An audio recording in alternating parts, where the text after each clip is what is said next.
Instituto dos Advogados do Brasil, uma das instituições mais antigas do país. Recomendo muito a leitura desse artigo, vou até botar na descrição do vídeo. Defende a responsabilização criminal de Moro dos procuradores de Curitiba. É um parecer feito por vários advogados, eles têm um comitê constitucional dizendo o seguinte: juízes e procuradores cometeram crimes contra a ordem democrática, contra a economia brasileira, contra o processo penal, atacaram tudo, né? Então querem que sejam punidos pela destruição institucional do país. Dizendo o seguinte: criaram insegurança econômica, insegurança jurídica e desemprego recorde. Diga lá, Paulo. Fiquei muito impressionado com essa decisão do Instituto dos Advogados do Brasil, porque estava faltando.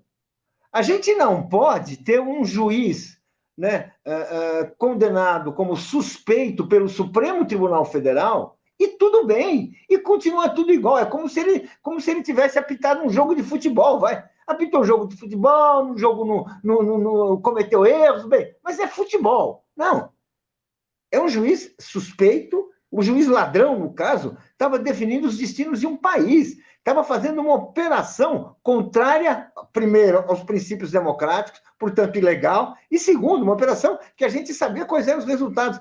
Eu acho, assim, essencial que se faça essa discussão, que se abra esse processo, porque realmente não é, assim, uma obra de arte, né? Eu não gostei da obra do Sérgio Moro, ele não foi um bom pintor de um quadro. Não, ele desenhou um país contrário aos interesses brasileiros, sem ter um mandato para isso. Quer dizer, realmente é sim cobrar responsabilidades. Os juízes têm que ser procuradores. O que eles fizeram foram atos criminosos. Quer dizer, não é um erro, não. A gente viu, a gente sabe, está demonstrado, e foi isso que o Supremo demonstrou, e ninguém agora tem o direito de colocar em questão essa decisão do Supremo, essa visão do Supremo, de que realmente havia ali um projeto.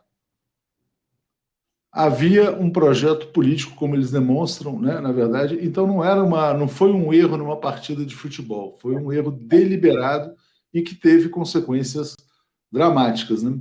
É muito interessante. Eu já vou trazer aqui, eu queria só trazer o tempo de existência do IAB no Brasil, que é uma instituição bastante antiga, bastante respeitada também. Mas eu vou te compartilhar outra notícia também sobre Lava Jato, Paulo, que é sobre o advogado Nitalmar, né? Olha essa aqui, ó. PGR fecha acordo de colaboração com o advogado que denuncia o juiz Marcelo Bretas, da Lava Jato do Rio. Esse juiz tem 32 anos de idade, tinha 32, prosperou muito durante a Lava Jato porque ele tinha acesso privilegiado ao Bretas. Ele sabia quem seria, quem não seria investigado, avisava antes, alguns ele conseguia blindar, pelo menos é isso que parece que ele diz, né? Então tinha um esquema de tráfico de influência ali dentro, e ele era chamado de advogado milagreiro no Rio de Janeiro. Depois descobriram que ele tinha uma relação muito próxima ao Bretas. Em várias sessões do Supremo, o Gilmar Mendes mandou um recado. Ele falou: olha, vem aí uma delação que vai fazer corar fradinhos de pedra. Então, essa é a delação que fará corar fradinhos de pedra. Você acha que depois da Lava Jato Paranaense, a do Rio também vai ser questionada, Paulo? Olha, eu acho inevitável. A grande força da Lava Jato, e a grande força do Bretas, a grande força desses juízes, é a capacidade de amedrontar os seus alvos, né? O Moro sobreviveu porque, durante muito tempo, ele amedrontou o judiciário, amedrontou a segunda, a terceira instância, ele deixava todos assim bastante intimidados, porque ele não tinha limites, né? Ele era um juiz de Curitiba que julgava casos de São Paulo, era um juiz que, quando lavrava uma sentença, a instância superior já dizia que era perfeita, era irretocável, ou seja, não tinha limites. O Bretas também não. Eu acho que agora é um sinal de que o país está recuperando um certo padrão de institucionalidade.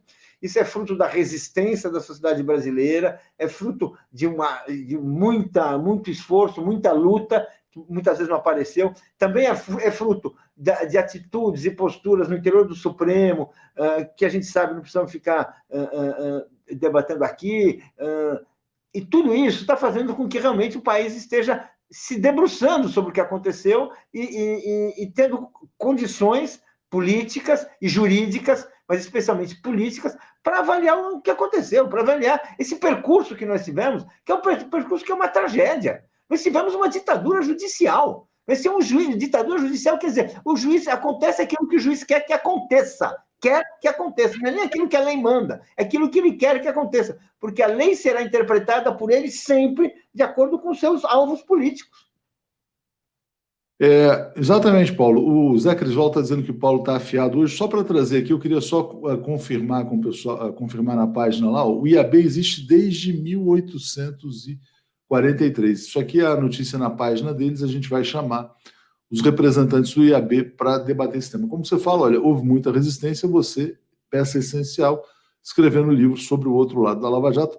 Isso já vinha sendo dito há tanto tempo, né? Eles falam, olha, quebrou a engenharia, quebrou a indústria naval, colocou milhões de desempregados nas ruas. Não é o PT que está dizendo isso, né? Não é o ex-presidente Lula. Quem está dizendo isso é um instituto de advogados que existe desde 1843.